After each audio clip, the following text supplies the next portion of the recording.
Perché partiamo dai Sacrari? Perché è simbolo della nostra storia, della nostra comunità e qui oltre 100 anni fa hanno combattuto per liberare l'Italia.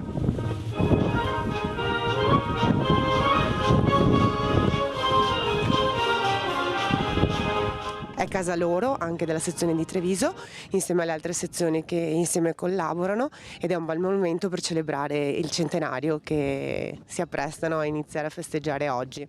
Per cui un grazie agli alpini per tutto quello che fanno, per la memoria e soprattutto per il sostegno e la solidarietà alle nostre popolazioni.